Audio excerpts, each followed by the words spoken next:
I see that we have a quorum, and I will now recognize myself for opening statements. Pursuant to notice, we are holding a hearing on the progress and present challenges to COVID-19 in Africa. To receive an update on the ongoing COVID pandemic in Africa and to examine the continued challenges the continent is facing. It is my hope that with this discussion, we can identify opportunities the United States and the greater international community can take to work with African leaders and the African Union in addressing these challenges. To lead that conversation, I want to thank our witnesses for being here today. Dr. Ahmed Ogwell, Deputy Director of the African Centers for Disease Control, Dr. Patrick Soon-Shiong, Founder and Executive Chairman of NantWorks, and Dr. Maria Elena Bottazzi, Co-Director of Texas Children's Hospital Center for Vaccine Development. I welcome your testimony and the discussion surrounding it. I look forward to hearing our experts describe what has or has not changed in the past 13 months since the subcommittee's last COVID-19 hearing. I also look forward to hearing the various ways in which the U.S. and the greater international community can work with African leaders to assist with treatments, vaccines, manufacturing on the continent, and how COVID-19 has impacted the economies of African nations and the livelihoods of their people. I must also note today that the Russian war on Ukraine has exacerbated the already damaging effects that COVID-19 has had on the world, including on the continent of Africa.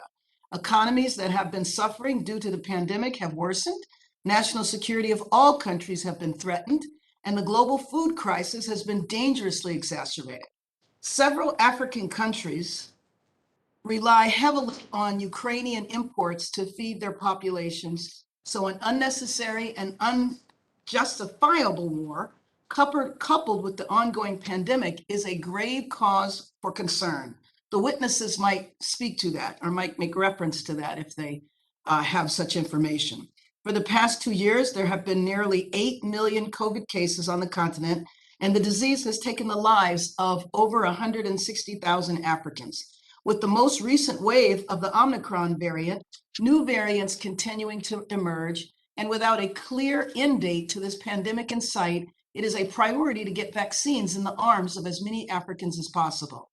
Africa has notably lagged behind the rest of the world in terms of vaccination rates, with only about 11% of the total population being vaccinated.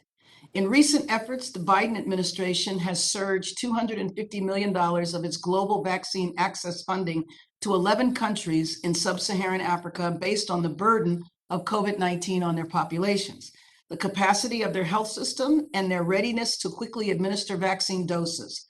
The U.S. Agency for International Development has led this interagency initiative with a focus on vaccine delivery, meaning not just providing vaccines, but also the requisite support to get them into people's arms, as trends have shown throughout the pandemic that donations alone are not sufficient to sustain the continent.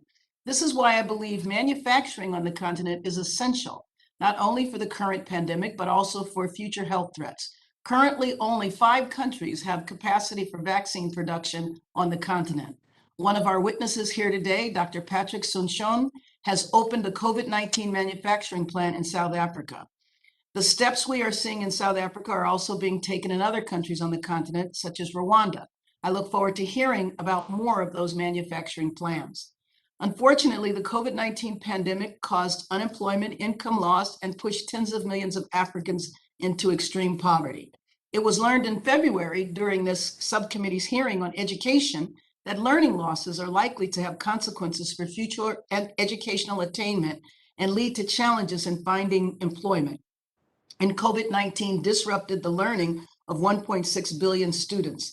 That's why just this week, I, along with my colleague and Ranking Member Smith, introduced the READ Act reauthorization of 2022 to expand access to basic education for children around the globe, particularly marginalized children, including women and girls. This reauthorization will allow for a total of 10 years of access to quality basic education across the globe. With that in mind, my colleagues and I will be interested to hear from the witnesses how COVID-19 impacts on poverty, food insecurity, and implications on trade and investment. As the continent continues to strive for self-sustainability, U.S. partnerships in trade and investment are essential to enhance the vitality of the economies on the continent and here in the U.S. Finally, it's critical to learn today from our witnesses what other steps need to be taken to see progress.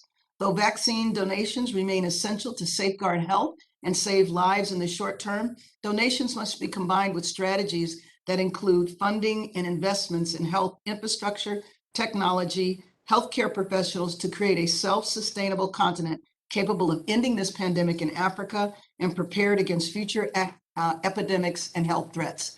I now recognize the ranking member for the purpose of making an opening statement. Mr. Smith.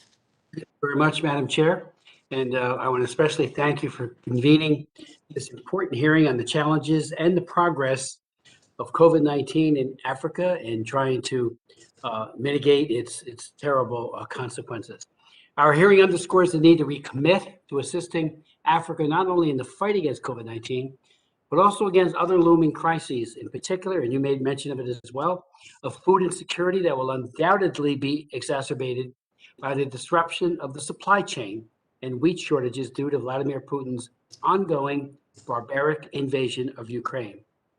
Obviously, we live in an interrelated and interdependent world. Mindful of that, I'm especially happy and want to thank one of our witnesses, His Excellency President Masisi, for Botswana, along with 27 other African nations voting in favor of the UN General Assembly's resolution condemning Russia's war on Ukraine. Thank you, Mr. President, for not only what you're doing on COVID-19, but also for peace in Ukraine and throughout the world. As we are joined together in this fight against Vladimir Putin's brutality, we're also unified in building Africa's resilience against COVID-19 food insecurity, as well as Chinese Communist Party and the Russian influence in that region. To that end, I would also note that Botswana has demonstrated a commitment to democracy and elections, which is one of the best in sub-Saharan Africa. Again, thank you, Mr. President, for that leadership.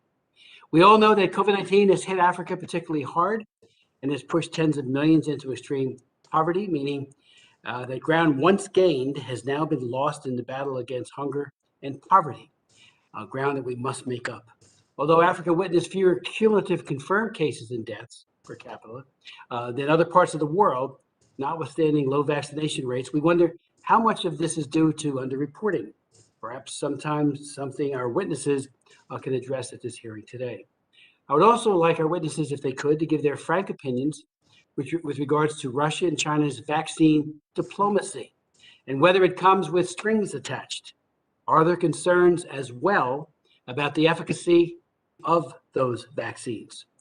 I would also appreciate your frank appraisal of the role that the WHO and Dr. Tedros, someone with whom I have met with many times, I do believe that he has a lot to answer for, not only for what I believe was his covering up for the People's Republic of China with disinformation that WHO spread during the early days and weeks of COVID, but also his role as Ethiopian health minister, where I first met him, where he covered up a cholera outbreak in Ethiopia. I would also like to hear your perspective on whether there is truly a shortage of vaccines, or rather a distribution and supply chain issue. It has been reported that in Nigeria, 1 million expired doses had to be destroyed late last year. Other countries, including DR Congo, Liberia, and South Sudan, earlier had reported destroying collectively nearly 500,000 expired vaccines. In Namibia, 268,000 doses, it was reported, were slated to be destroyed last November due to slow uptake and due to vaccine hesitancy. Meanwhile, in Somalia, the government of Mogadishu has politicized the distribution of vaccines due to the ambiguous international status of the de facto independent nation of Somaliland. The government in Mogadishu was the recipient of doses to be given to Somaliland, which they allegedly dropped off at the border 2 days before expiration, leaving them sitting out in the sun and rendering them useless. Any comments on that by our distinguished witnesses, insights would be helpful. To build Africa's long-term resilience in the face of COVID-19 and future health crises, we thus should work with governments in mitigating obstacles to vaccine distribution, including the approval process, scaling complex manufacturing, and most importantly, resolving transportation challenges, given the limited shelf life and ultra-cold storage needed for at least some of the vaccines. There's also an untapped potential for Africa, and this is really exciting, to produce and manufacture its own vaccines, which will help get doses to individuals' arms quicker, while developing its biotechnology sector and encouraging cross-country collaboration by licensing agreements. Why shouldn't Africa become a manufacturing center, a hub for pharmaceuticals instead of, for example, the People's Republic of China? To do so, however, we need to be cognizant that protection of intellectual property rights, incentives, R&D, as well as ensures the quality and, again, the efficacy of vaccines to ensure that they're up to standard. Yet Africa has fallen victim, like many countries, to criminal syndicates infiltrating the market with fake vaccines and medicines. With Africa producing just 1% of its vaccines, the need to immediately address the root problems, innovation and prosperity gaps caused by weak legal and political frameworks for property rights in Africa, as well as trade barriers that suppress innovation and partnerships. While the issue of patents remains controversial, especially in the wake of the closed-door compromise 2 weeks ago on the trade-related aspects on intellectual property rights, or TRIPS, waiver presented to the WTO, led by India and South Africa, there are also many promising initiatives that sidestep some of the controversy. The idea behind a patent-free option financed by private philanthropy, such as CobraVax, vaccine developed by Texas Children's Hospital, and I think it's a good one. We need to look forward to hearing our witnesses. I look forward, we all do, including Dr. Maria Bottazzi, to elaborate on that. Again, I want to thank Chairwoman Bass for convening this hearing and look forward to our witnesses' statements. Yield back. Thank you, Representative Smith. I'd like to welcome Dr. Ami Bera to our committee, who is a global health expert. And then without objection, we're glad to welcome our colleague, Representative Sheila Jackson-Lee, to participate in today's subcommittee hearing after our subcommittee members have been recognized. With that, I'd like to introduce our witnesses for today's hearing. First, we have Dr. Ahmed Ogwell, who currently serves as the first Deputy Director at the African Center for Disease Control and Prevention. In this capacity, he works closely with governments and other partners to safeguard the health and well-being of African nations. Dr. Ogwell is a well-respected expert in public health with over 25 years of experience in different settings, ranging from the national government, NGOs, to the UN system and the AU. His area of expertise includes responses to health emergencies, prevention and control of non-communicable diseases, influencing health policy, and global health diplomacy. Our second witness, Dr. Patrick Soon-Shiong, is a surgeon, scientist, inventor, and philanthropist with over 500 issued worldwide patents and 100 scientific publications. He serves as chairman and chief executive officer of the NantWorks, an organization that addresses healthcare, clean energy, and communication. He also has an ecosystem of other companies with developments in a wide variety of complex industries, from medical science to biomaterials, from data transport to AI, and from communications to mobilities. Our final witness is Dr. Maria Elena Bottazzi. She is an internationally recognized tropical and emerging disease vaccinologist, global health advocate, and co-creator of patent-free open science COVID-19 vaccine technology that led to the development of CobraVax, a COVID-19 vaccine for the world. She pioneers and leads innovative partnerships for the advancement of a robust vaccine development portfolio, tackling diseases that affect disproportionately the world's poorest populations, making significant contributions to catalyze policies and disseminate science information to reach a diverse set of audiences. In 2022, alongside vaccine researcher Peter Hotez, she was nominated for the Nobel Peace Prize. We appreciate all of you for being here today and look forward to your testimony. Your written statements will appear in the hearing record, and under Committee Rule 6, each witness should limit your oral presentation to a 5-minute summary of your written statement, and you can see the 5-minute clock that's there. After each of you provide testimony, we will have a round of questions from committee members. Thank you very much, and why don't we go to our first witness, Dr. Ogwell. No, thank you very much, Chairperson Bass, Ranking Member Smith, and all the distinguished members of this subcommittee. I bring you greetings from the Africa CDC and the Africa Union, and we are pleased with the invitation to come and testify at this hearing today. Africa has faced a lot of challenges in addressing the control of this COVID-19 pandemic on the continent. And when we look at it from different perspectives, including public health, social, and economic factors, Africa has really been hit quite hard by the pandemic over the last 2 years. Africa Union has, through the Africa CDC, been leading the work of coordinating response to this pandemic on the continent. Our experience has been significant, has seen significant adjustments to the way that we handle health security on the continent. As you know, Africa CDC has the mandate of coordinating the health security agenda on the continent.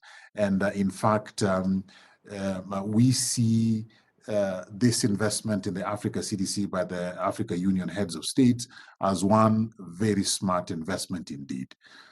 You will recall that Africa CDC is really an institution that was born out of the crisis in West Africa during the Ebola disease outbreak, and it has brought together many possibilities of Africa responding differently, and we have seen that happening during the COVID-19 pandemic. Africa CDC is a very young organization, only 5 years old, and the mandate that we have been given by the heads of states of the African governments goes to show that Africa is changing and investing in areas that before were being handled by non-indigenous organizations. When we look at the last 5 years of existence of Africa CDC, it has gone through many different phases. Most recently in February, the Africa Union Assembly has elevated the Africa CDC to be an autonomous health body of the Union, and in this way giving it more possibilities of responding faster, engaging with more partners, and therefore protecting and safeguarding the health of the continent in a more effective way. Africa has gone through 4 waves, and right now, although we are at the bottom of just past the 4th wave, we still have challenges, particularly around vaccination. The Africa Union established the Africa Acquisition Task Team, Africa Vaccines Acquisition Task Team, and working together with COVAX, we have actually facilitated the delivery of over 750 million doses to the continent. The major challenge still remains, how do we get those doses into people's arms? We propose some very clear areas of how we can be able to address these challenges on the continent. And the 3 recommendations that we would like to give the committee today is: 1, support for Africa CDC's vaccination rollout initiative across the continent. We are working very closely with our partners and our member states to try and increase the rate of vaccination, because we are only at 15% at the moment. Secondly is we are recommending that support is given to the use of existing health assets to improve COVID-19 vaccination. This is particularly important when we look at infrastructure for HIV, for example, that PEPFAR has been building over a long period of time. If those can be able to be deployed for use in vaccination rollout. And finally, is to support the strengthening of the whole of the health system. Particularly the cold chain capacity on the continent needs to be increased and improved so that we do not end up with any vaccines being lost. With these 3 recommendations, I put it to ourselves that if we address these, we are going to be able to get a much better vaccination rollout on the continent than we are currently facing. I thank you for the opportunity. Thank you very much. Dr. Soon-Shiong?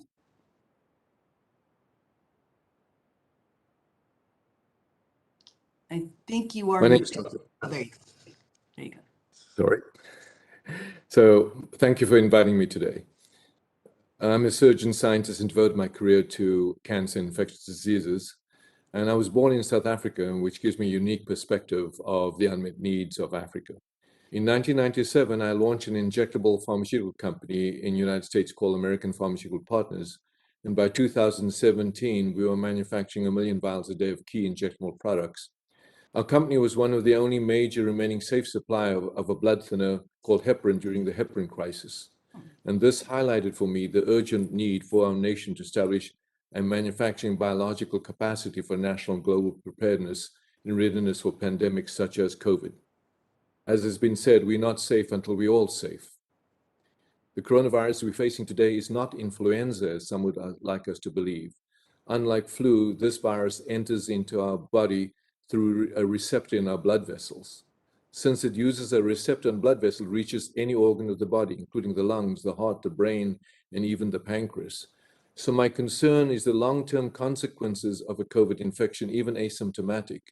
We may be facing the next generation of concerns, what we now refer to as long COVID. My fear is the complacency of stating that today's vaccines prevent death and therefore okay, and that we should learn to live with COVID is misguided.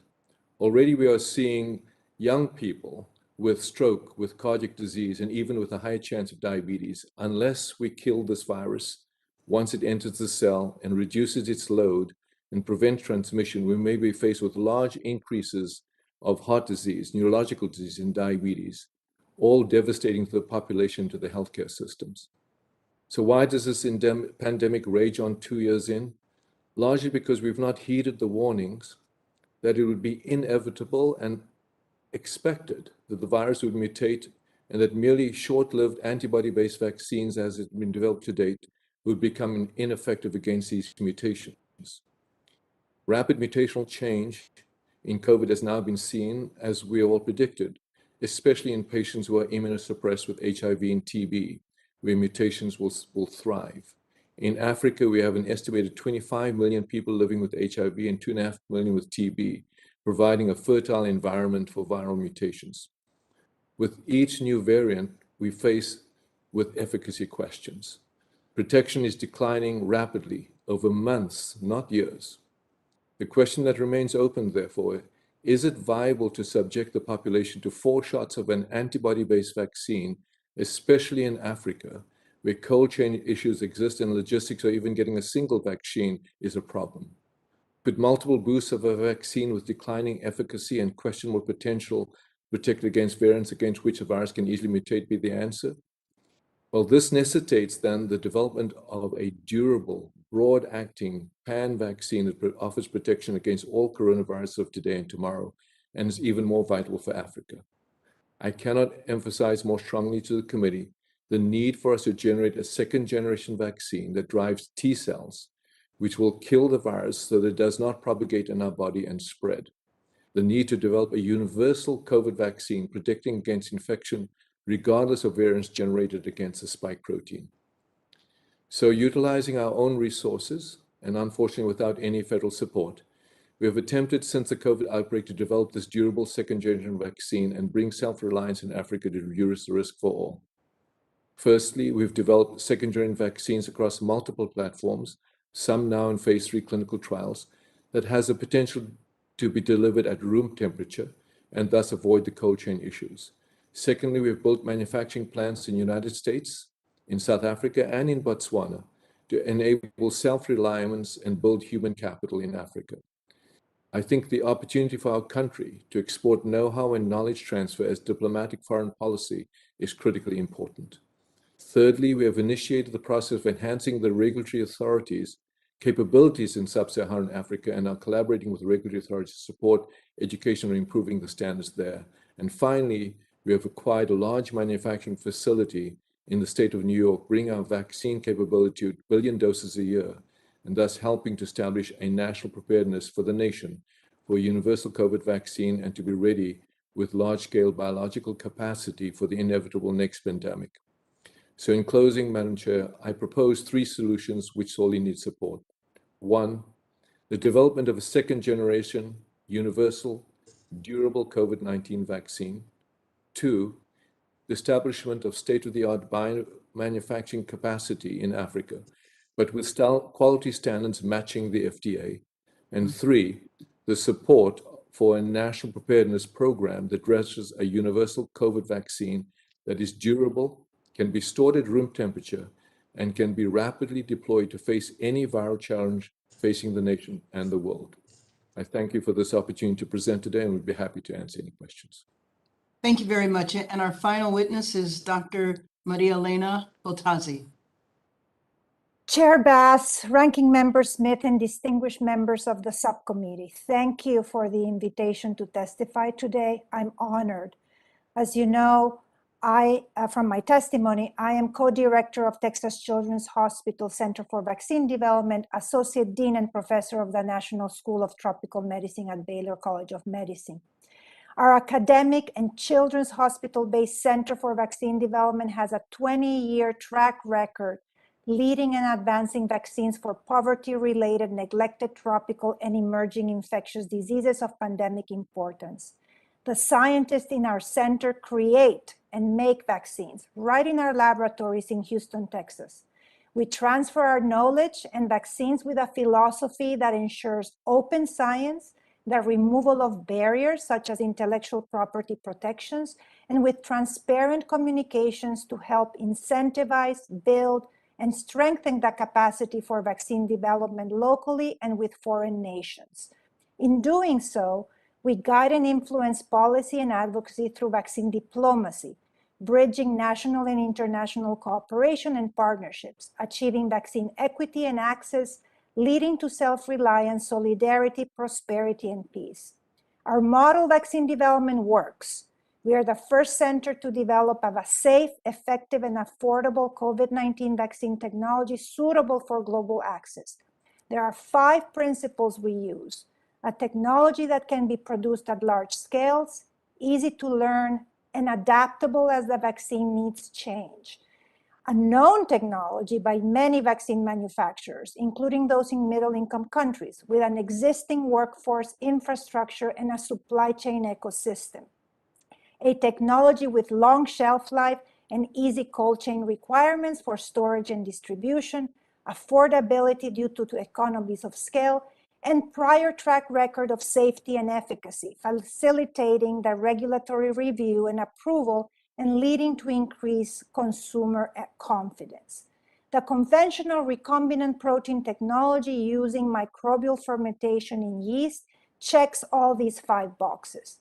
This approach has been used for decades, producing a highly effective, safe recombinant hepatitis B vaccine for adults and children. It was also shown to be highly successful against SARS in preclinical studies.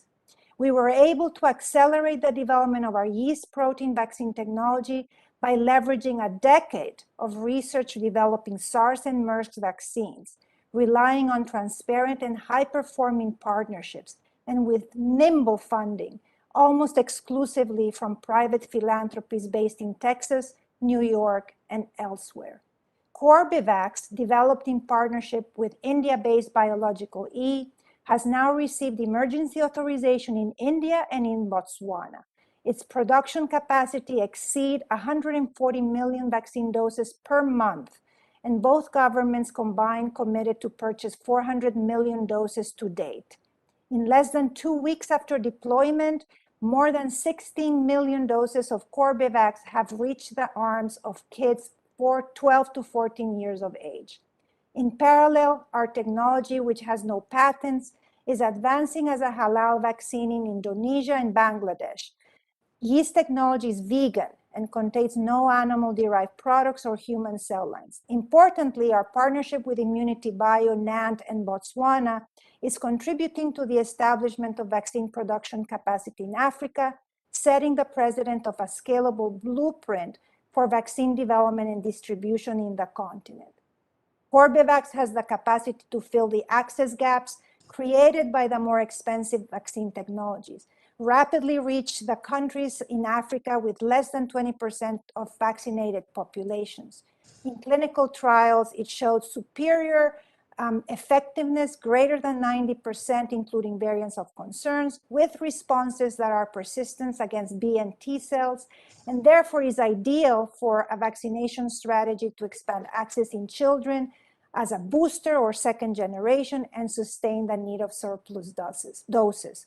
There are 4 overarching needs: ensure investments for multiple technologies, sustain vaccine research and development, support and strengthen the creation of the hubs for vaccine manufacturing, invest in training the next generation of vaccine scientists, and increase partnerships with research universities, supply chain actors, and strengthen national regulatory authorities. Thanks for your attention. Happy to answer any questions. Thank you. Thank you so much. Let me thank all of our witnesses, and now we will go into questions, and each member will have 5 minutes. Dr. Soon-Shiong, I wanted to know, you mentioned the need for a second generation of vaccines, and I wanted to know, where are we in that development from your own efforts and also from the efforts that you know in the US and in the world? Well, we are now in phase 3 clinical trials in South Africa. We've completed a phase 1 in the United States. I think the idea of the second generation is to derive vaccines that actually drive T cells. It's now very clear that T cells can actually overcome all these mutations and, more importantly, drive memory. So we are now in clinical trials, both in Africa, Botswana, and the United States. Could you briefly explain the difference between that, driving T cells, and the current vaccines? The current vaccines are derived so that we can actually block the entry of the virus into the cell using antibodies. That's been the traditional way of actually creating vaccines. That's what we do for flu. However, this virus, once it gets into the cells, has a way to mutate, not only mutate, but proliferate and transmit.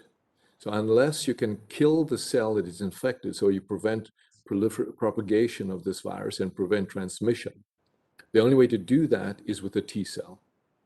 So our body has T cells, and when you had COVID equivalent of that 17 years ago, the memory T cells of this virus is present so that it can kill any mutation, any virus entering.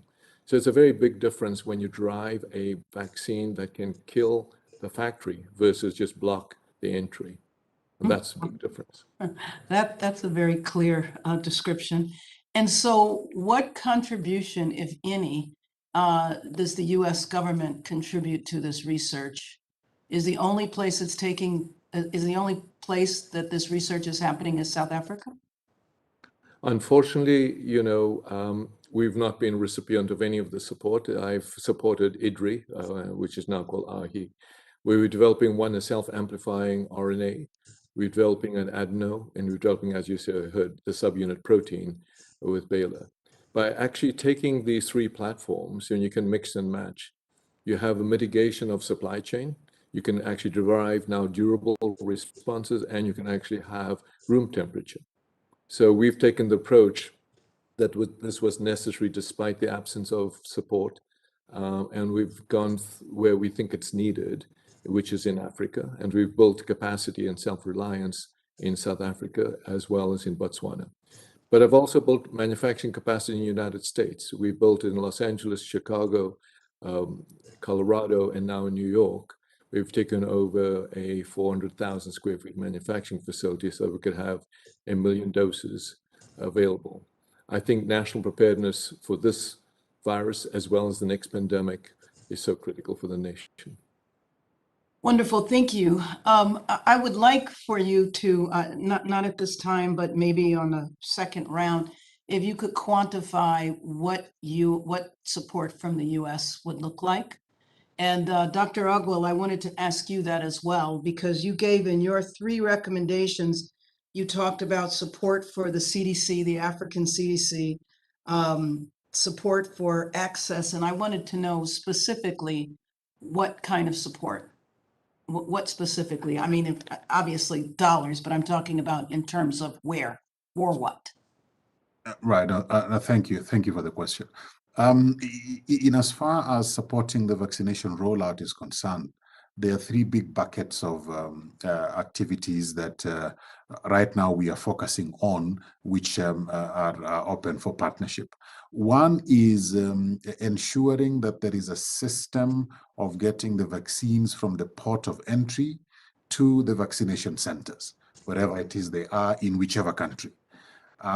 Two is ensuring that the vaccination centers are not static. They need to have mobile capacity so that we are reaching the public where they actually are, because the economic situation is such that people have to go out to look for their daily bread. And to exchange that and go and queue for vaccination at a static health center, that becomes a no choice. So they'll not go for vaccination. But if you take it to them where they are, whether it's a marketplace, religious institutions, wherever, then it becomes easy, and we have seen that change. And the third bucket is actual engagement. Vaccine hesitancy is not very high on the continent, but we need to get members of the public to appreciate that there actually are vaccines that can be able to be brought close to them. So that public engagement is where we need to be. And as far as where is concerned, across the continent, most of the countries have this challenge. And as the pandemic evolves, we can be able to provide a clearer list based on the timing of that support. Thank you. Thank you. And let me move to our ranking member, Representative Smith. Thank you very much, Madam Chair. If I could, Dr. Soon-Shiong, the issue of therapeutics, which we haven't touched on yet today. I know we're talking about vaccines, and I think you made a great point about the second generation producing T cells and the importance of killing of the COVID. And I'm wondering if you could, are we doing enough at our own NIH to focus on that kind of capability?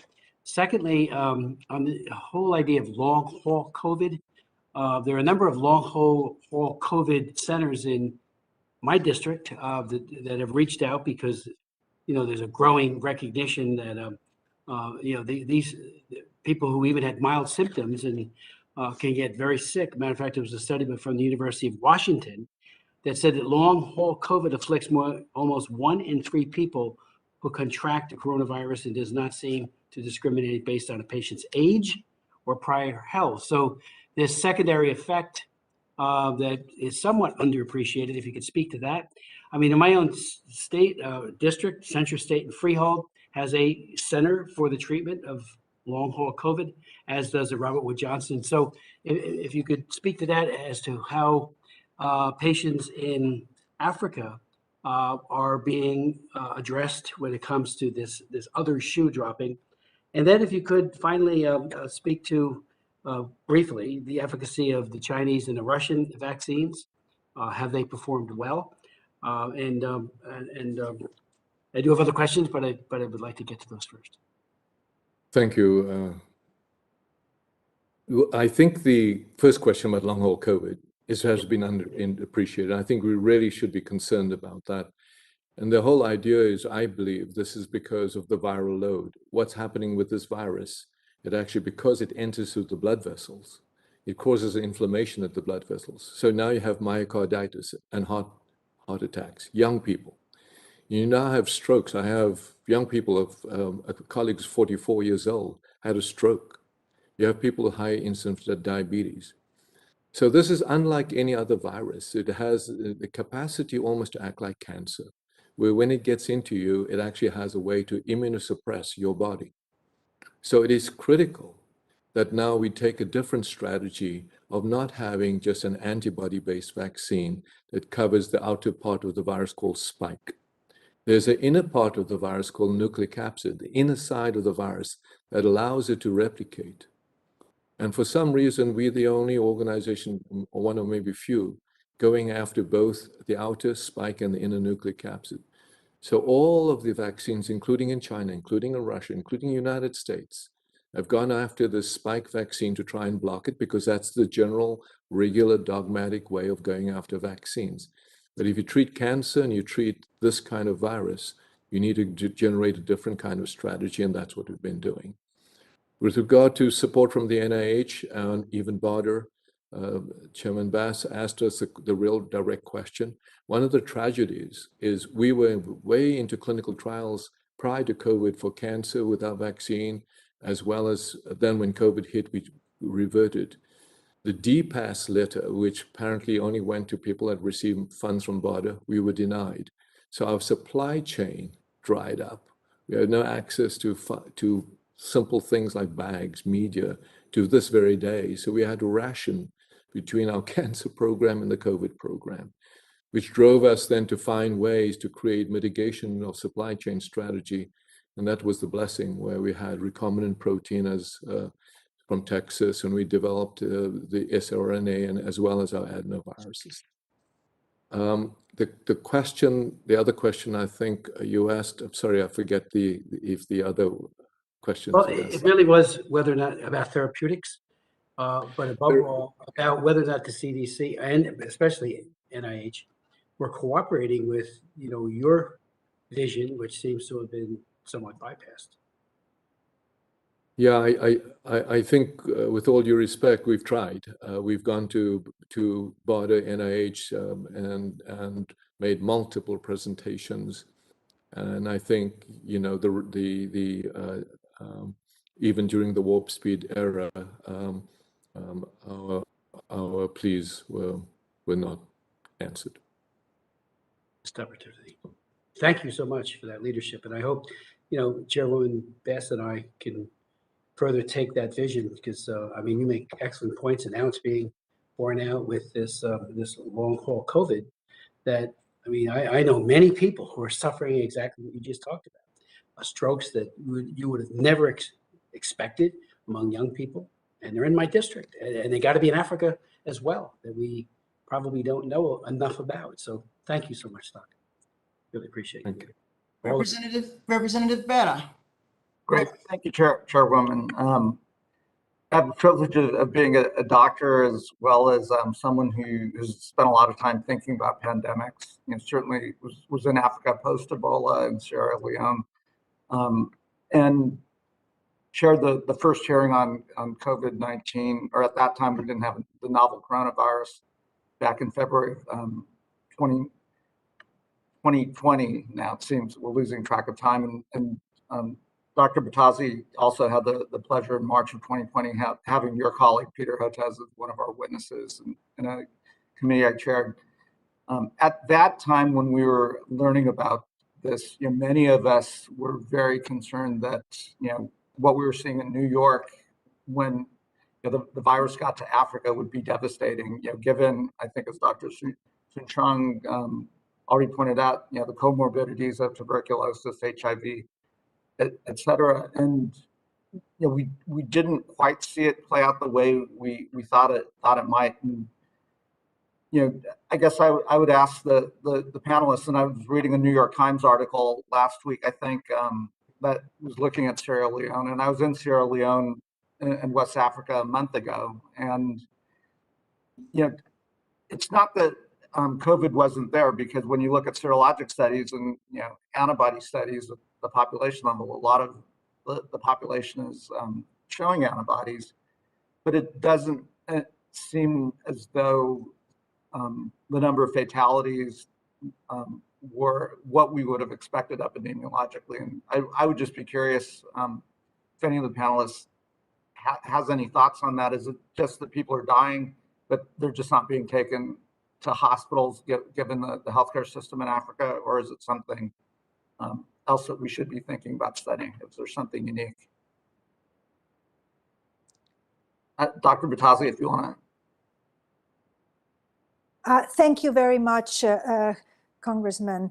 I think you're right. I think it's been challenging overall because we knew that we were seeing how COVID-19 and the access to all these possible solutions, right? Vaccines and therapeutics, and understanding the clinical management was not trickling down to the countries that we could have prepared better, seeing the experience from countries that already were suffering, right? Certainly starting from not only Italy, where I was born, and my family really suffered through, and then later certainly United States and other high-income countries, and I think it's because we didn't recognize, as our representative here from Africa CDC, that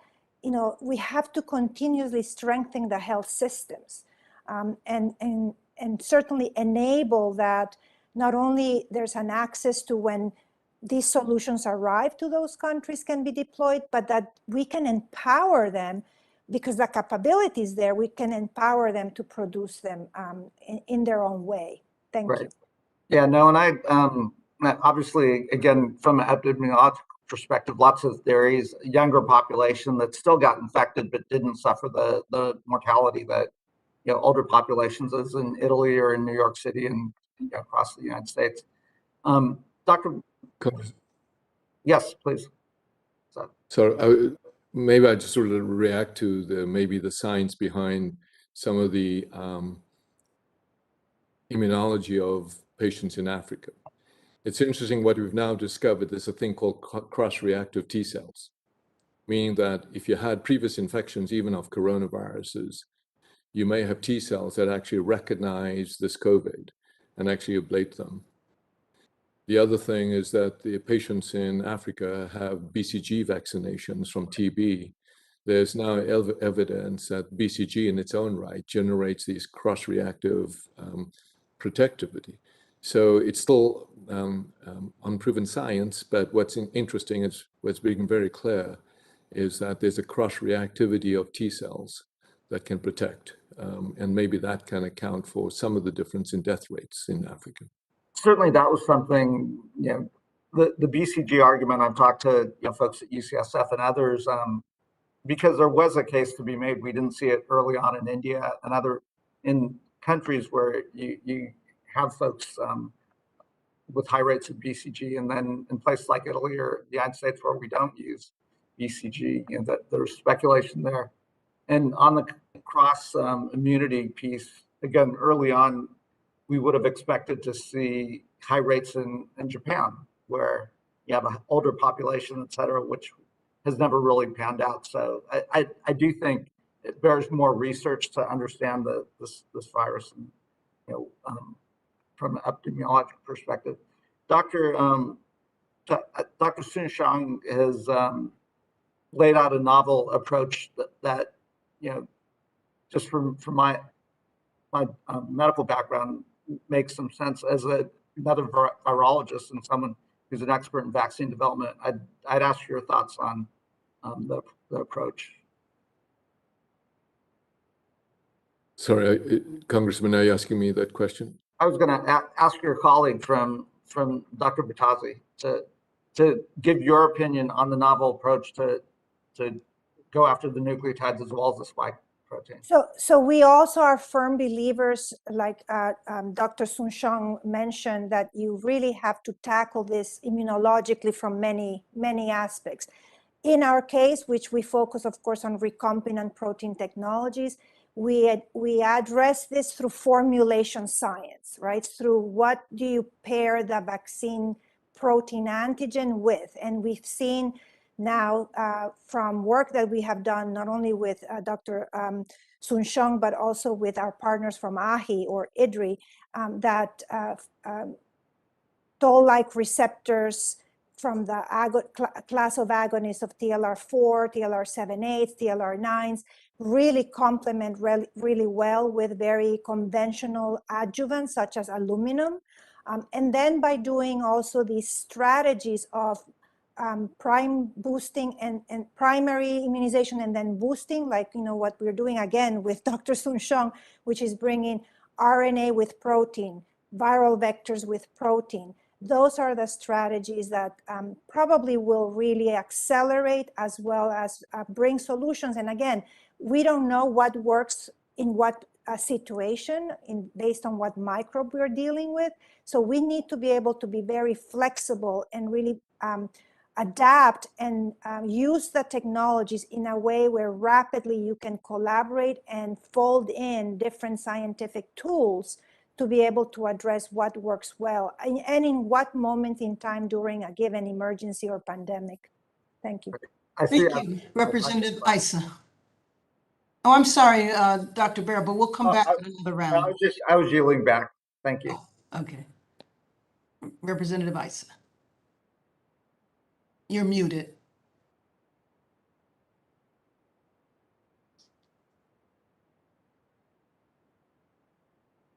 Okay, here we go.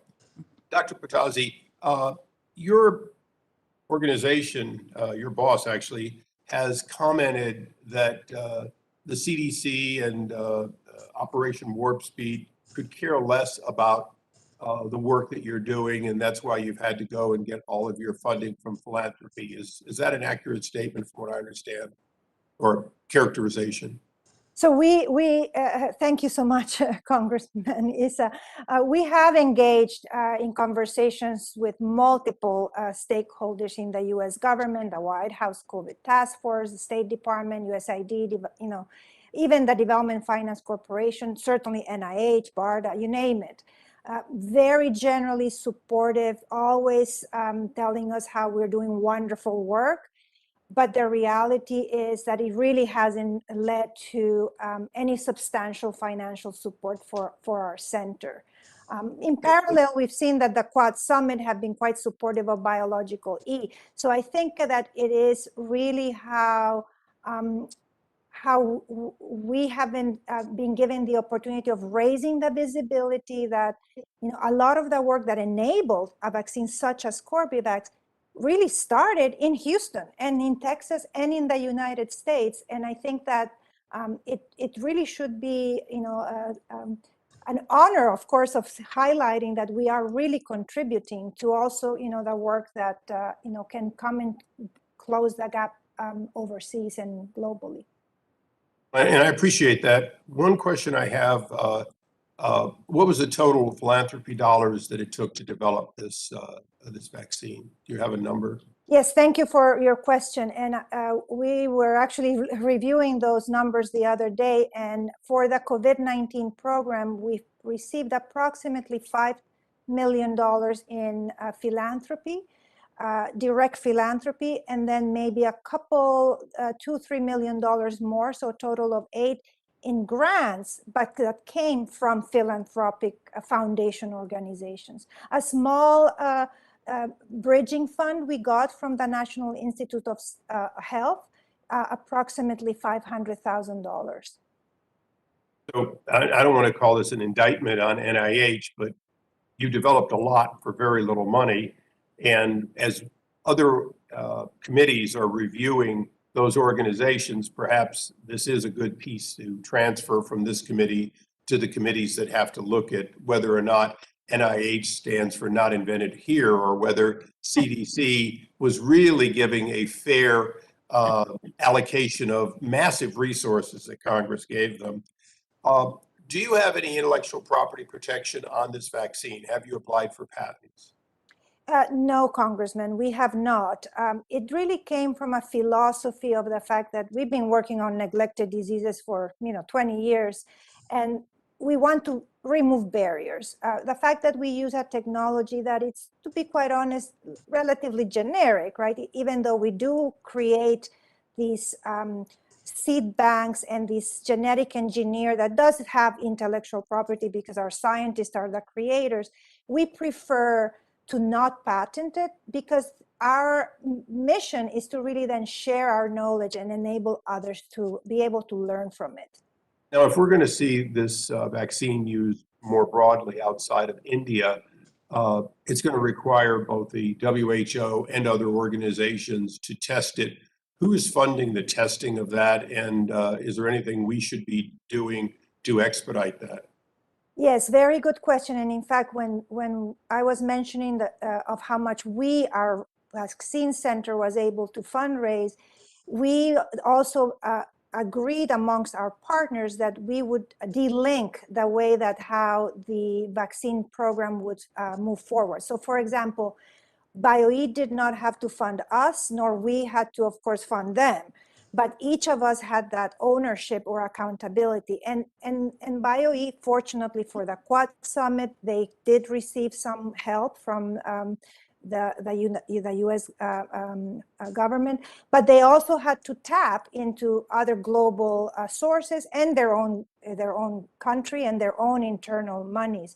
So I think that, it's again, that there are many ways that probably you can break this paradigm, but it's clear that the inequity also on who decides where the funding should go to diversify a portfolio of solutions is where we struggled a little bit.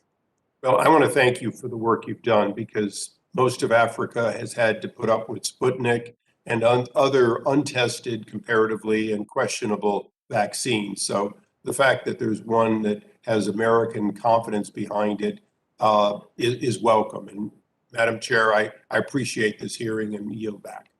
Well, Mr. Issa, before I move on to Mr. Phillips, let me just suggest that since we're in appropriation season, maybe it would be an opportunity for us to do a bipartisan letter calling out these issues. If You'd be you, most welcome. Consider me signed on. Let me know where. okay, wonderful, wonderful. Mr. Phillips. Thank you, Madam Chairwoman, and greetings to our wonderful witnesses. So grateful to all of you. I was hoping to compliment President Masisi on Botswana's remarkable vaccination rate, which is unique amongst African countries, of course. But I'll direct my first question to you, Dr. Ogwell. How did Botswana become so successful vis-a-vis its neighbors in administering the vaccine? What tactics and techniques and strategies could we all learn from? Thank you, Representative Phillips. Botswana did three things, which maybe not so unique, but they did them well. One is they used very effectively their traditional systems. Okay. They have communities that have chiefs, and they live within relatively well-defined areas. So using those traditional mechanisms, they could reach out to literally every Botswana, wherever it is that they were. So they use this system very effectively. Second is Botswana started the vaccination drive very early. They did not wait to have loads of vaccines to be able to go out and do very effective community engagement. So the public was sort of waiting for the vaccines to be able to come. And this made uptake much faster than if the public had not been engaged. The third thing they did, and they did very well, is they constantly were seeking out vaccines, even when vaccines were not very easy to come by. Botswana was out there engaging with Africa CDC, the Africa Union, to try and get as many doses as were possible. So they invested their own money in getting extra vaccines. And the final thing I must add is that they utilized public health systems that were already in play. As you know, Botswana has a relatively higher prevalence of HIV during the time that it was very prevalent on the continent, and they utilized those mechanisms and that infrastructure to be able to get the vaccines out to the public. So these are some of the things that they did, and they did very well. And I think it's a good example, not just for Africa, but for elsewhere as well. Absolutely, thank you. And which brings me to my next question, which is about youth. You did not mention the engagement of young people to be ambassadors in their own communities. Are there examples of youth being engaged to become ambassadors and advocates for vaccinations, considering their influence in so many communities? No, absolutely. In fact, we have just launched what we call the Bingwa Initiative. Bingwa in Kiswahili means champion, and this is purely for the youth. And we are rolling this out across the continent, getting the youth to speak to the youth, and getting champions within the youth to be able to drive that agenda. But a good example that I would like to mention here is Morocco, where they used the youth and technology very effectively to get them out to get vaccinated. And they did this very early in the vaccination rollout, and the numbers that they're showing for vaccination are very good. And we are trying to adapt that onto the whole continent. The youth are the least vaccinated on the continent, and they're the next target that we are aiming at in improving the vaccination rate on the continent here. Wonderful. I appreciate that. Before my time expires, I'd also like to question you about food insecurity. Of course, the war in Ukraine is affecting food supplies, surely will affect them around the world. How is it doing so right now in Africa? Anything you might share with us, either what is occurring now or what you might be concerned about because of the war? I mean, we're already seeing the effects of interrupted supply. And across the continent, for example, the price of staple things like bread and wheat products have certainly just gone up. Yeah. Oil, vegetable oils, those have just gone up. And this is expected to become worse in the coming days, certainly very much and directly related to the conflict that is going on in Eastern Europe. And is there anything that we, the United States, can do to ensure that our aid dollars are directed to the places that need it most and for the reasons most needed? Yes, and I mean, my being from Africa CDC, I will say that we need to bring the pandemic under quick control, so that the health issues do not bog down economic recovery. And this will be a very good place to invest. As I was saying earlier, the vaccination rollout and a strengthening infrastructure that is going to support not just this pandemic, but any other epidemic that may be able to come in the future. These are very good areas that we can be able to invest and ensure that people are healthy enough to go out and do their economic activities devoid of any health challenges. Well, thank you, sir. And with that, Madam Chair, I yield back. Thank you. And I will call on Representative Omar in 1 second, but Representative Phillips, maybe one thing that we could do would be to help more African countries grow wheat. Yes, So that exactly. African countries do not have to import wheat. And representing a state and district that does a lot of that, I'm happy to make some connections. All right, thank you. Representative Omar. Thank you, Chairwoman, and I co-sign on helping Africa grow more wheat. Countries like Sudan import 50% of their wheat from Ukraine and Russia, and they're going to feel the impact of this war. Again, want to thank you so much, Chairwoman, for holding this important hearing, and thank our witnesses for their incredible testimonies. I would like to direct this question to Dr. Ogwell. I would like to ask you about how the pace and delivery of vaccine donations is impacting the public rollout. Last year, the AU and the Africa CDC and COVAX's criticized the pace and manner in which vaccine donations have been provided to Africa. As I understand it, the unpredictability of shipment coupled with extremely complicated but necessary storing and delivery processes isn't allowing communities enough time to operate the needed outreach and public campaigns to reach those that need the vaccines. As a result, the supply chain can become extremely backlogged, the cold chain equipment strained to capacity, and worst case scenarios, some of the vaccines could actually go unused because of expiration. In fact, the Africa CDC requested a month-long pause in February of this year. Dr. Ogwell, could you speak to some of these challenges and to what extent they can be remedied? And how do you think these issues have impacted vaccine hesitancy? I'm really interested in seeing how the United States government and international partners can help with these issues. No, thank you, Representative Omar. And let me start with the last question around hesitancy. We are not seeing high levels of hesitancy on the continent. It is not the problem. The problem is the vaccines need to get to the public, and the public are not coming to the static health facilities. So we need new strategies that get the vaccines to where members of the public are. And that is one very opportune area of investment of getting the vaccination rollout initiative that we are rolling out as Africa CDC to reach the public where they are, whether it is in the marketplaces, in the schools, in the religious institutions, etc. Wherever it is that the public will be, that's where we go. And now, when we look at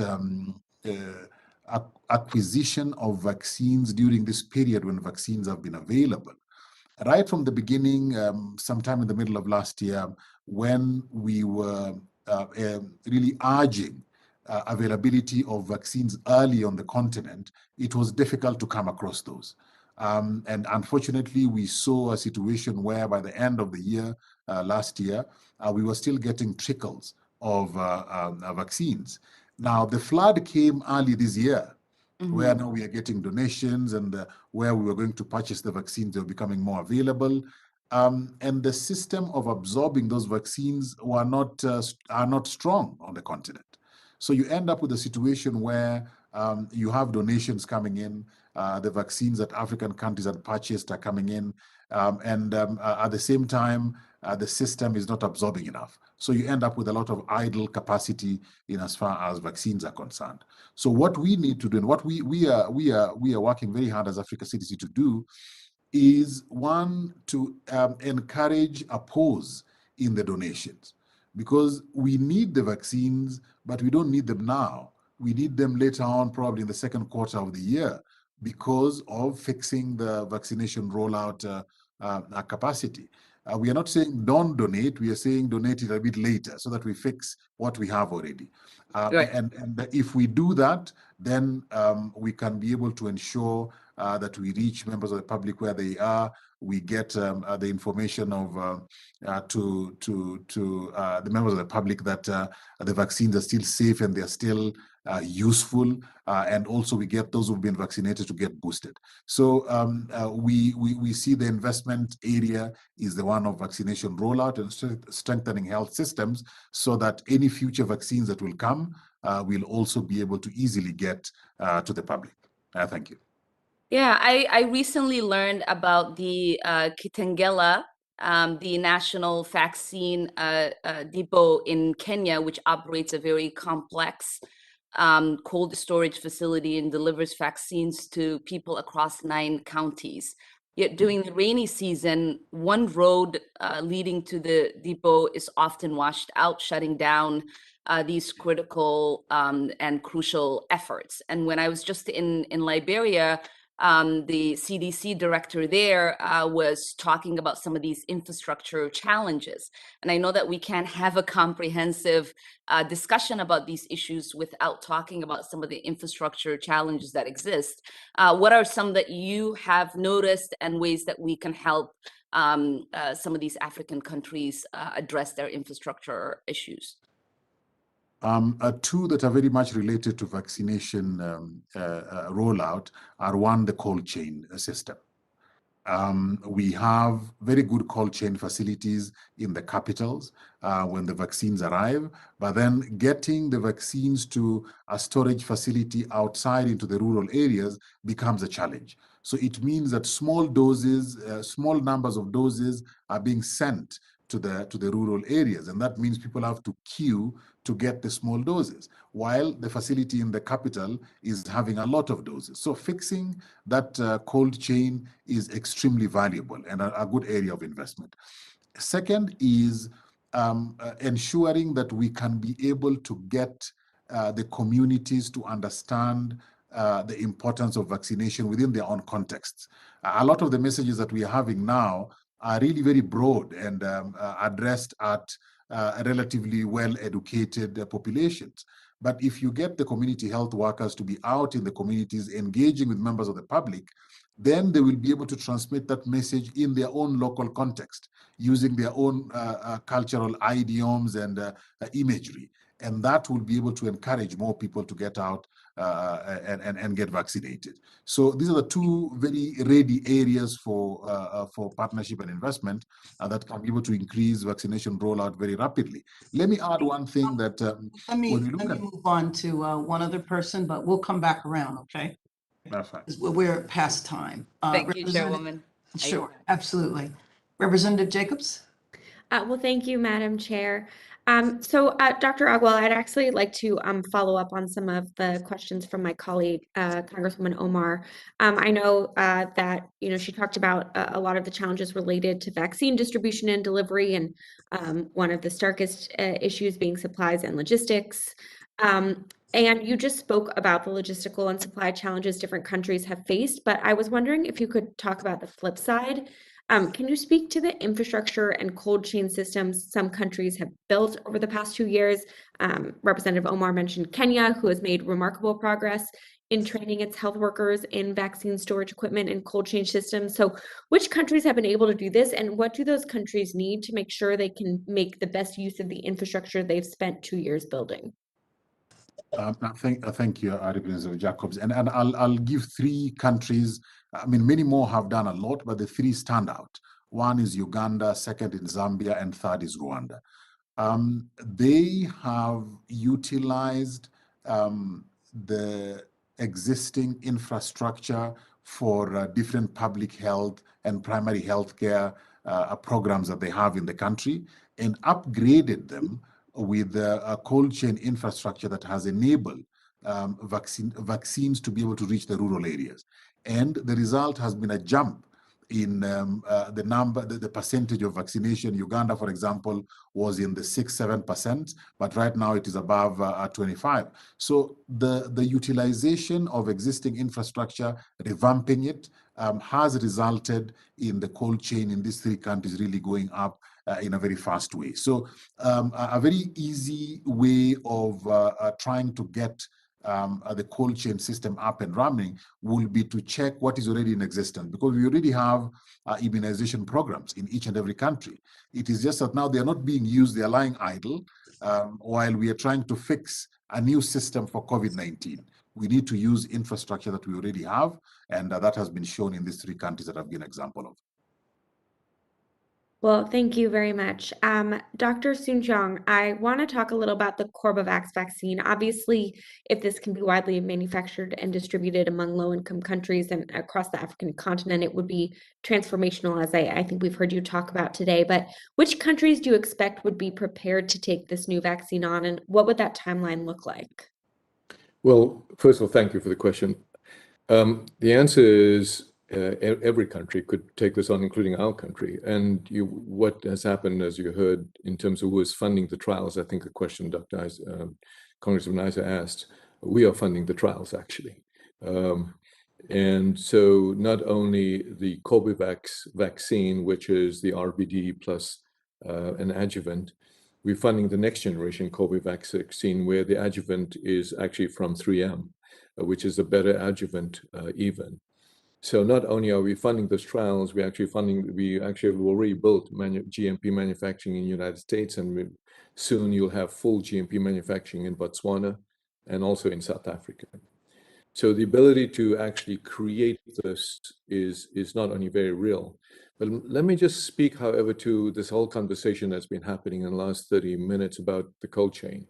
I think that's actually wrong root cause. The root cause is not the cold chain. I don't think fixing cold chain with electricity issues and the power and infrastructure is the answer, actually. It's actually fixing the vaccine that doesn't require cold chain is the root cause. And that is the problem, and we're able to solve that, not only with this currently Corbavax vaccine, but the vaccines coming along with the saRNA, which is actually stable at room temperature. I think that is the root cause, and this idea of thinking that Africa, with its power, electricity, coal generating plant problem, can actually have cold chain is actually the wrong way of actually putting resources together. The second thing with regard to the opportunity here is exactly as was spoken, we need to bring it to the community. And in South Africa, I'm working with 67 mobile vans in the South African government, bringing the vaccines to where the community is. and we're developing that.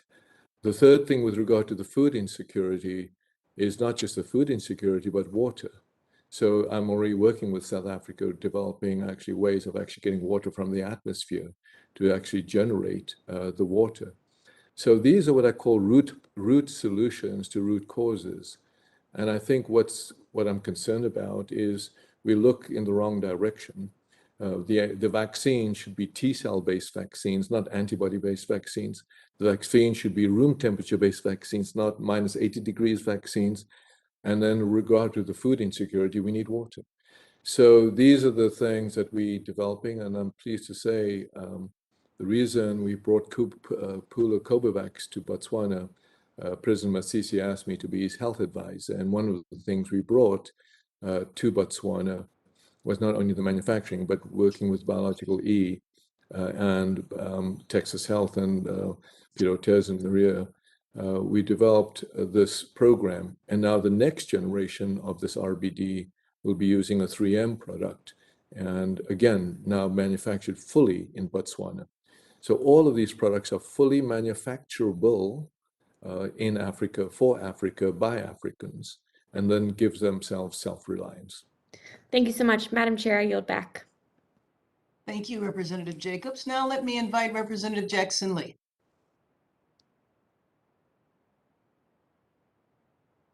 Madam Chair, let me thank you so very much to you and the ranking member, Congressman Smith, for, with a little bit of humor, bringing me back.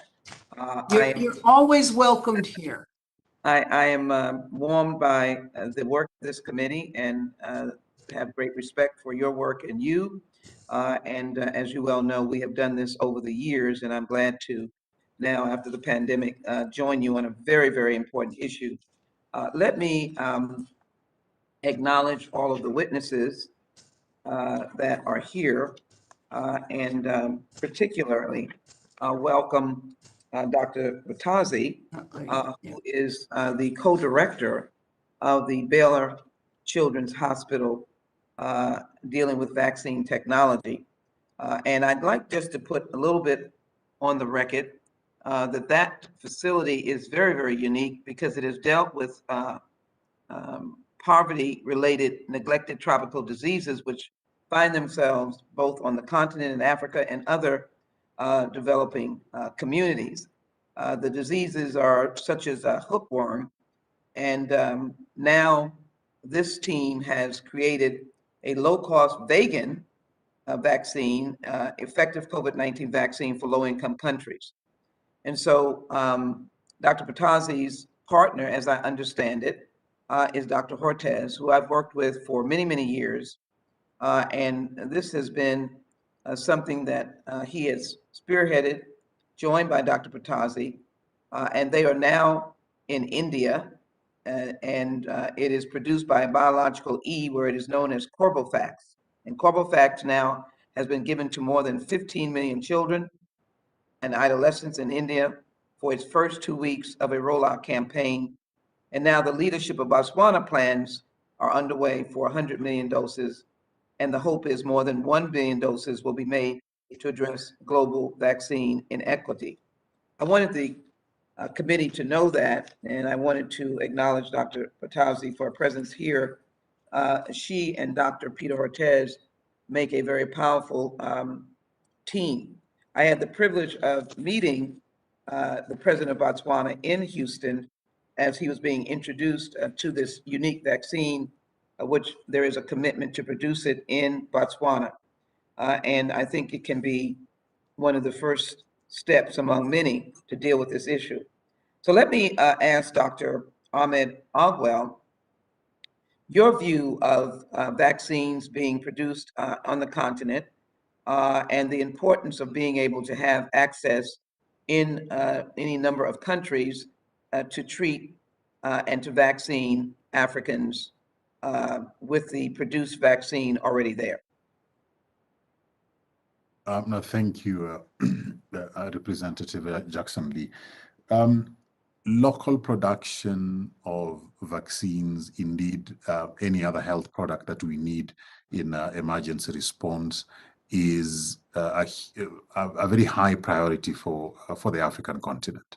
And this is a lesson we've learned because of the disruption of supply chain when you have something as big as a pandemic happening across the globe.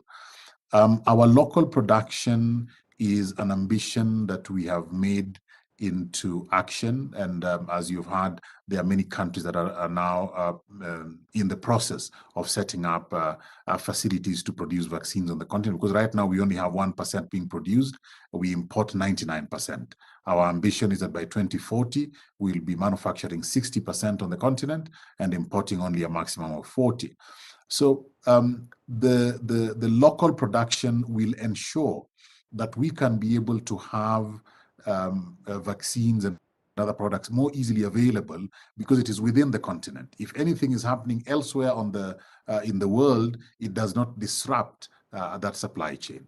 The only thing that we need to fix is how do we get the market to actually purchase the vaccines here on the continent, because a lot of the vaccines are being purchased through facilities like Gavi.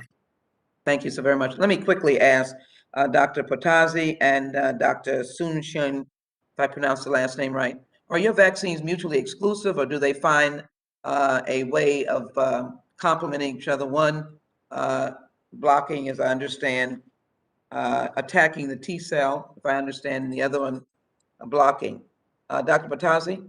Sure, thank you. And get Dr. Soon-Shiong to answer as well. Dr. Bottazzi? Thank you, and thanks, Representative Jackson Lee, for being here. It is very complementary. I think Dr. Soon-Shiong already mentioned that we are even having the opportunity of improving our vaccine technology, complementing it to look for, temperature stability, including additional adjuvants, including additional strategies that could potentially even combine different technologies. So I think it's the way to go. It's the future of vaccine development. Dr. Soon-Shiong? Well, we've actually published this, what we call a mix and match. So the opportunity to take a antibody-based vaccine added to a T-cell vaccine as a prime and a boost has shown potent antibodies, potent T cells, and most importantly, memory T cells and memory B cells. So this has now been shown preclinically, and we are in trials. What's exciting is if you combine that with room temperature and maybe even nasally administered, you now find the holy grail where you can have a durable vaccine, a mix and match vaccine, room temperature vaccine, and durable long-term protection as a universal COVID. We are there, I think, very much there from a science perspective. What we need now is to have the vision and leadership and funding and support to make this available to the world. Madam Chair, thank you so very much. I hope you will count me as trying to encourage our government to jump and leap into the funding partnership that can help both of these scientists to go even further to help our friends on the continent and elsewhere. Just a personal note to congratulate Dr. Bottazzi and Dr. Hortez for being nominated for a Nobel Prize for their work. And I think that should be on the record. They are a team, Dr. Peter Hortez and Dr. Bottazzi, and I hope that we'll be able to have him as a witness in the near future to complement his outstanding and excellent partner. With that, Madam Chair, I will yield back with the many, many questions I still have. But thank you. And you're welcome to stay because we're going to do another round. And so with what you said, I guess we'll come looking for you for your signature. Yes, you will. Dr. Soon-Shiong, just a quick question, and then I'm going to go to Mr. Smith.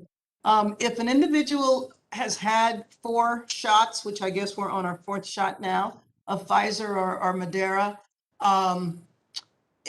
I understand that the vaccine that you're proposing acts differently on the body. So I am assuming that there would not be a problem to go from Pfizer to the vaccine that you are proposing, or that you're in development.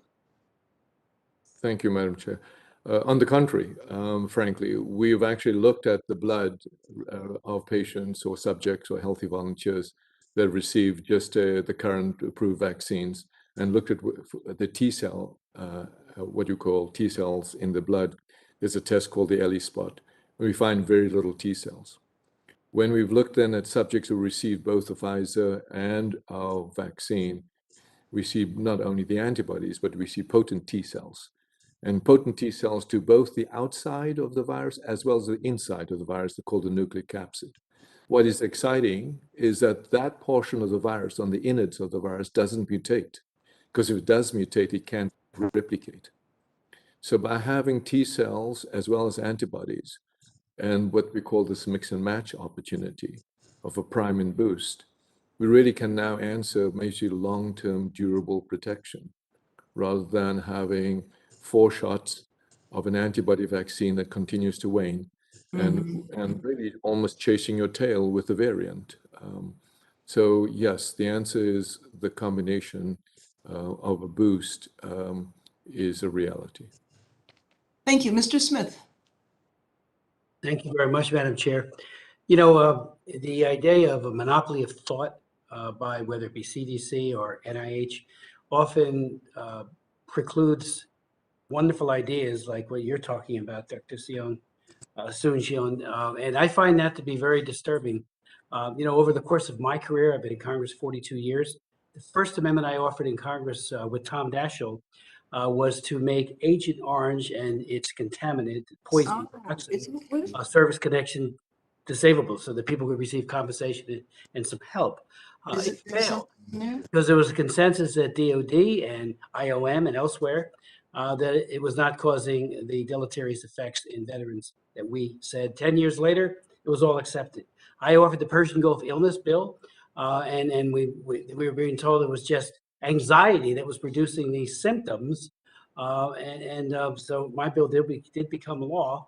But you keep learning that we push aside something that doesn't fit a narrative, and good ideas are lost. So I want to thank you for what you're doing, Dr. Soon-Shiong. If you could provide all of us, I think would be helpful for the record, how BARDA and others precluded your participation. And you said it went right back to warp speed, so it's right from the start. I think that's very important for us to know that, and also to have a lessons learned. And I do appreciate the great work you're doing there. Let me also say, even on Lyme disease, I chaired the Lyme disease caucus in 1998. I had a bill that wanted to bring Lyme literate doctors into the equation because people were saying take 1 month of doxycycline and you're cured. And that's not true. We finally got it a few years ago, and everyone is saying, oops, we missed that. But there was a monopoly on the thought, and even Dr. Fauci was a part of that back then. So I thank you if you could make that available to us. Secondly, your views, and this we go to all 3 of our very distinguished witnesses and experts, on the administration of vaccines to children, which seems to be somewhat open-ended as to how safe and efficacious it is, how young. I would, and I think my colleagues would love to know what your expert opinions are. And very briefly, Chinese and Russian vaccinations, do they compare? Are they as good, equivalent to those like from Pfizer, Moderna, AstraZeneca? And I do have a letter. Thank you. Well, thank you, Congressman. I certainly will provide that information. Thank you. With regard to children, I think it's very important. You know, we begin to see, unfortunately, even unvaccinated children and deaths in young children. So I think, like every other vaccine, it's really, really important that once demonstrated to be safe in children, that children get vaccinated. The good news, the COVID vaccine, at least, I know now has been put into, as you said, 15 or 16 million children. But more importantly, it just got approved, I think, from 5 to 11 years.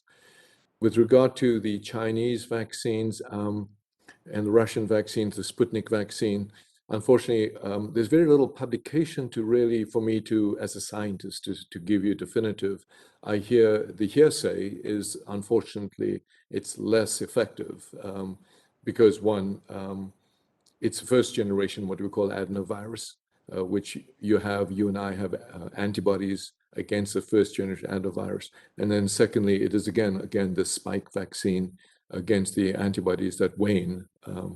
So unfortunately, the material that has been sent to Africa has been a lot of the Sputnik, as well as the Chinese vaccines, which has not been as effective.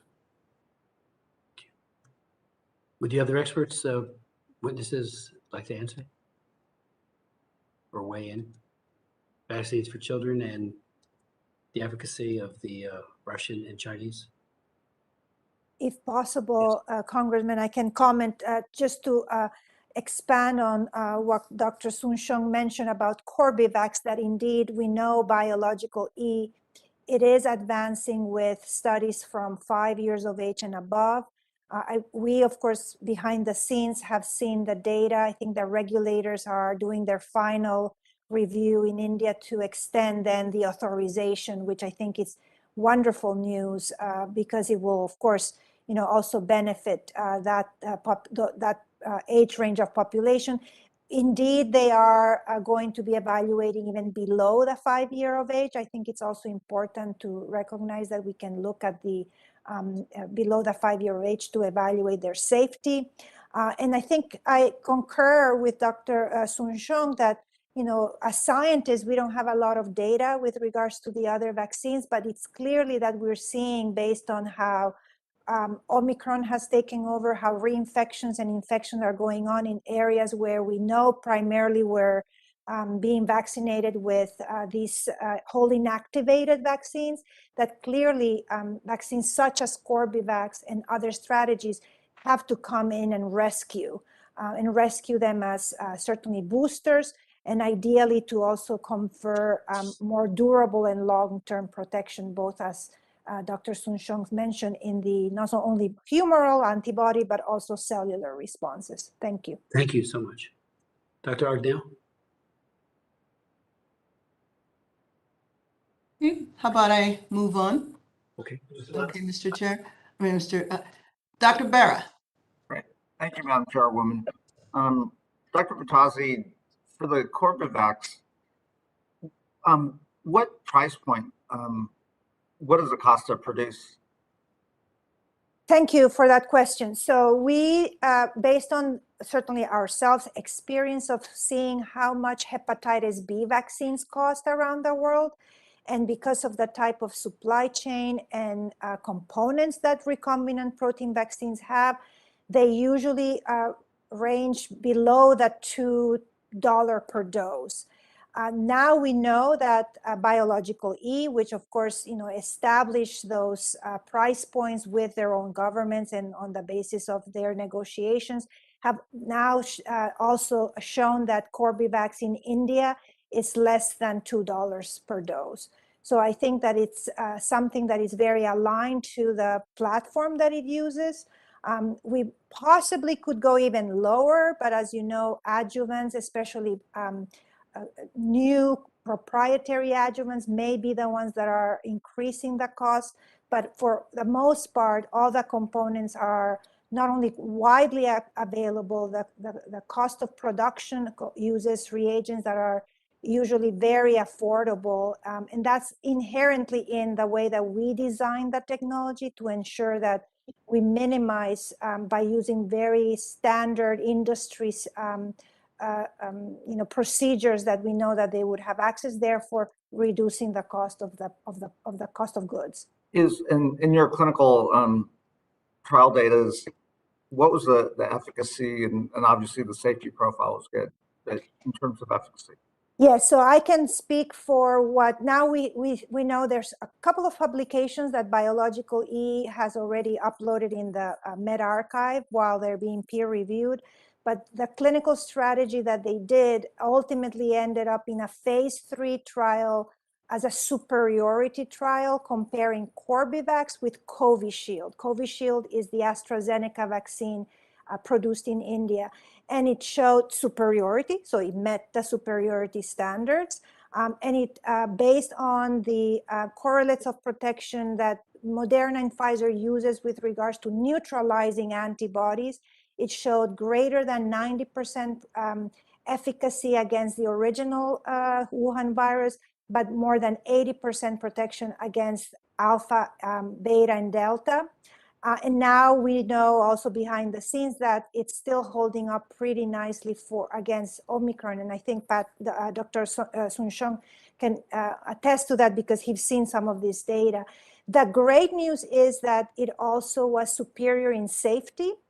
It showed, again, as comparison, that 50% less adverse reactions were observed when Corbevax was used with regards to safety signals. So we are very confident that is superior. And for Corbevax, for manufacturing capacity, it's older technology, so you can tap into global manufacturing fairly easy as compared to mRNA vaccines. Absolutely, and in fact, you know, what we did, we evaluated the entire world ecosystem of who makes hepatitis B vaccines, and that's how, in addition, of course, of working with Biological E, we're working with Bio Farma in Indonesia, who is right now finishing up their clinical development, and hopefully they will have their halal approval this summer. We're working with groups like Incepta in Bangladesh. And as we mentioned, we are now also working with Botswana and the group from Immunity Bio and NANT to also then bring that capacity to African continent. In addition, we're in conversations with Argentina, with Mexico, with Panama, with Colombia, with Vietnam, so this is not only those who can make it, but those who want to learn how to make it. Protein-based vaccines can really serve as the base, because if you learn how to make that conventional, traditional platform, that then they can bounce off and collaborate amongst vaccine manufacturers. I think it's a good way to certainly start building the capacity. And since we as the United States have been using the COVAX facility as a mechanism to get vaccine distribution, has COVAX taken a look at your vaccine? And that's a very, very good question. And so all the manufacturers that we work with have an aspiration and certainly have prior track record of having their vaccines pre-qualified, which is one of the requirements, of course, to be able to be then received by COVAX and then COVAX distributed. So all these manufacturers are working with the World Health Organization through their systems of how to get them through that process. At the same time, they're working with stringent regulatory agencies. For example, Biological E is working with the Australian regulatory body, TGA, mostly also because it's part of the Quad Summit agreement that Australia was going to support the regulatory framework to enable Corbevax to also reach other countries, such as the small Asian countries, supported by financiers like the Asian Development Bank, for example. So there are parallel mechanisms that would also enable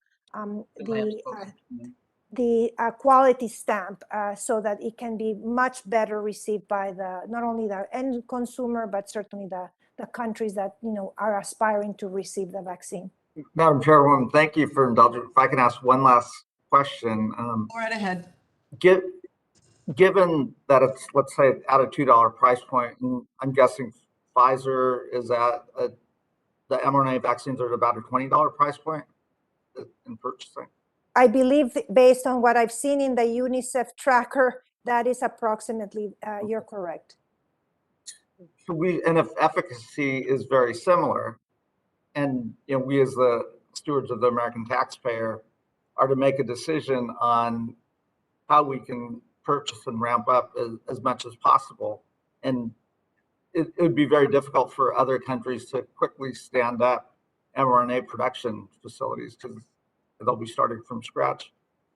We as the U.S. government ought to be looking at, Corbevax and others. Would that be an accurate statement? We would be honored to find a partner within the United States that could, similar to what we're working already with NANT and Immunity Bio, could enable possibly the access of producing more vaccines that could even be eventually even evaluated within the regulatory framework of the United States. I think it will come and certainly address the hesitancy gap that we are seeing in the US.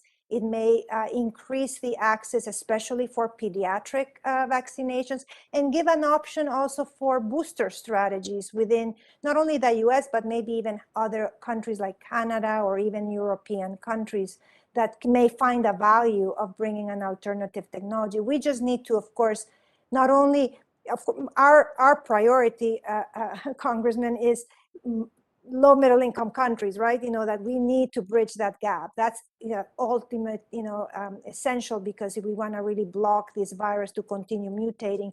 But there's a huge value of also being able to do this with partners here in the United States and other countries. Dr. Soon-Shiong, it looked like you had a question. Yeah, I just want to react to that. Quietly behind the scenes, we've actually built that GMP facility both now in Colorado, and now just acquired a massive facility in Dunkirk, Buffalo, New York, so that this Corbivax type recombinant protein, together with the next generation adjuvant, can be made. So that is a reality now. We're doing this again without any support, without any financial support, and the opportunity for us to create this national preparedness, and as you heard, 100 million doses per month is a real easily scalable opportunity here. I've then taken that same opportunity and gone into Cape Town and gone into Gaborone, and the two plants are already there now in which we're doing the same thing. So I think you're right. I think when Congressman talk about, the dogma of thought, and the absence of, looking beyond the opportunity is really frustrating from our perspective. But the good news is we've taken action, and we have now both a large-scale GMP facility in the West Coast as well as the East Coast of the United States. I'm going to go to Representative Jackson Lee, and then we will wrap up with the ranking member. Ms. Jackson Lee. Thank you, Madam Chair. And previous discussion was insightful and inciting. Almost got a medical school tutorial there. This was extremely informative. But let me pose the questions to, again, our scientists, Dr. Soon-Shiong and Dr. Bottazzi. How important, I'm reminded of the efforts that we made in Houston with Dr. Peter Hotez and your team, Dr. Bottazzi, to reach out to the COVID construct in the past administration. And it was extremely difficult and non-responsive. Seemingly over and over again, we attempted to get them to understand the importance of the work being done. But let me say to both of you how important it is for there to be some federal governmental partnerships in the work that you are doing. Dr. Bottazzi? Thank you, Representative Jackson Lee. I think it is very important. It is very important because ultimately it really brings the sustainability, and the shared responsibility and accountability of enabling that these types of solutions eventually reach the people that are in need. And we're very appreciative and very excited to be working with groups such as the group from Dr. Soon-Shiong, but ultimately, it's all leaving the responsibility to the private sector. And I think we need to break the paradigm where if we want to see progress, we need to not only bring the government, bring certainly the research academic institutions, bring all the different stakeholders to diversify and balance the way that we do science and really change this paradigm and look at it where not only the big multinationals have the capacity or the interest, but clearly even from the roots of a research center in a children's hospital in Texas is able to play in the big leagues, right? And then partnering, doing very unique, but at the same time very selective partnerships, transparent and certainly open, that we are like-minded. We have been able to advance this work where, as you said, maybe we did not get the recognition nor the support as we should have. Thank you. Thank you so very much. Dr. Ogwell, and I don't know if Dr. Soon-Shiong is still there or had to depart. But we're expecting in the United States another Omicron surge about mid-April, as my facts seem to indicate. I'd like you to comment on the impact of a surge or a spread in one continent that can ultimately impact Africa. And can you tell me, do you think the numbers of infection and mortality may not have been accounted for, and that you may have had more deaths on the continent and more infection on the continent than have been accounted for, just because of the largeness and other difficulties in getting reporting? Dr. Yeah, no, Ogwell? thanks. Thank you, Representative Jackson. First is the first question. If there is a surge anywhere in the world due to the way in which goods and particularly human beings travel, it very easily will be able to cross borders and even continents to another part of the world. So any surge anywhere becomes a risk for anywhere else, including Africa. In as far as the unaccounted for numbers are concerned, our sero surveys are showing us that the testing numbers are certainly not giving us the exact figure. We are seeing testing numbers that are lower than the reality of the sero surveys. In as far as deaths are concerned, this is something that we are still looking at to see what the excess deaths actual rate is. We don't have those figures yet, but clearly looking at the testing figures being lower than the actual, we expect that the death rates also will be able to be different. But we don't think it will be by a huge amount. It will not necessarily change the fact that Africa has seen relatively lower deaths during this pandemic. Thank you. Dr. Soon-Shiong, if you're here, and so let me give to you the issue or the question of the importance of government collaboration on some of the work that you and Dr. Bottazzi are doing, but I also want you to comment on the reality of the fact of this new Omicron, this infectious disease, this COVID-19. Is this here to stay with us? Is this going to be, even though your technology suggests that it can be obliterated, but in any event, it seems that it is a growing phenomenon that it goes from one continent to the next in terms of intensity.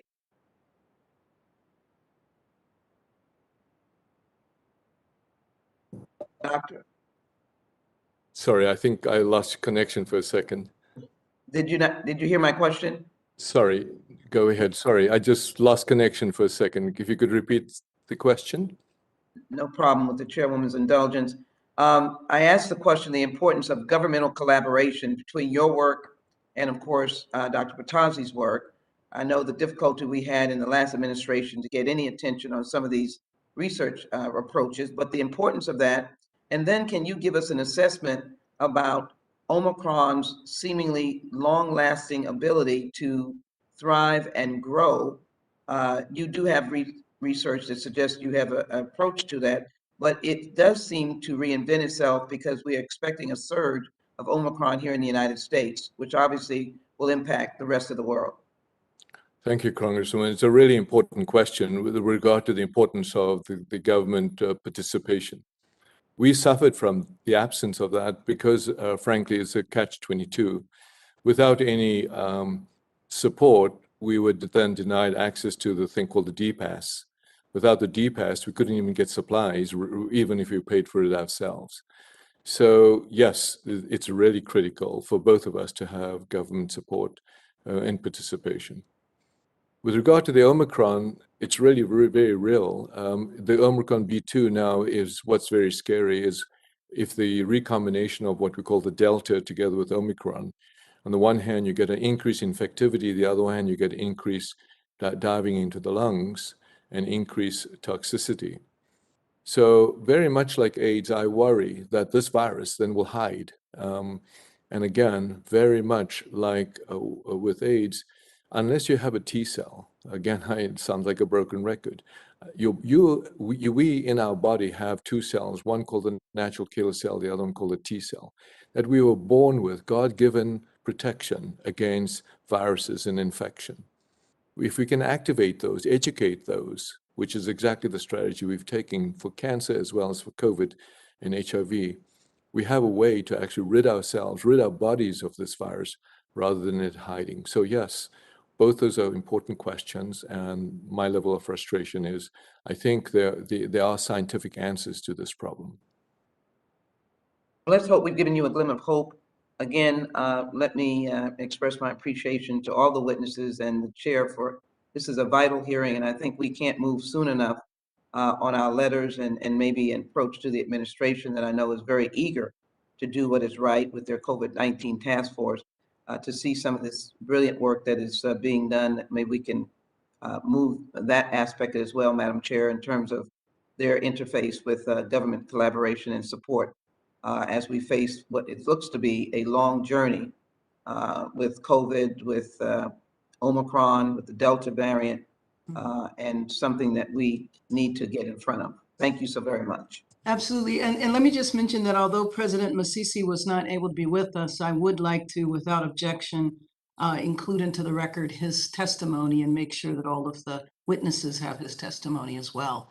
Mr. Smith. And may I just give a special appreciation to President Masisi, since he was in my community and has Sure. been a real leader in these issues. Thank you so very much. Okay, Mr. Smith.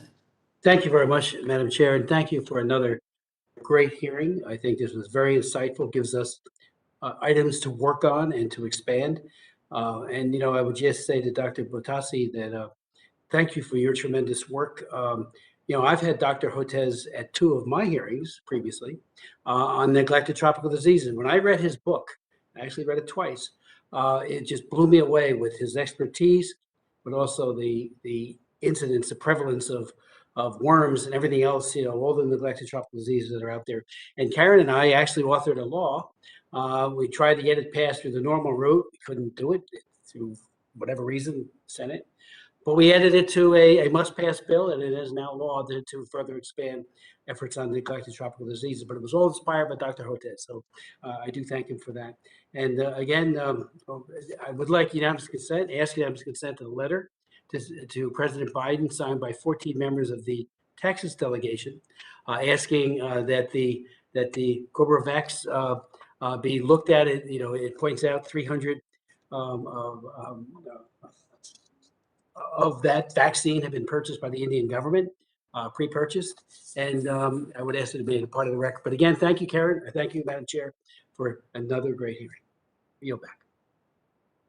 Absolutely. Well, let me just thank our witnesses, one for bearing with us. We went over time, but I think that this hearing was so rich that we needed to spend a little extra time and give members extra time to ask questions.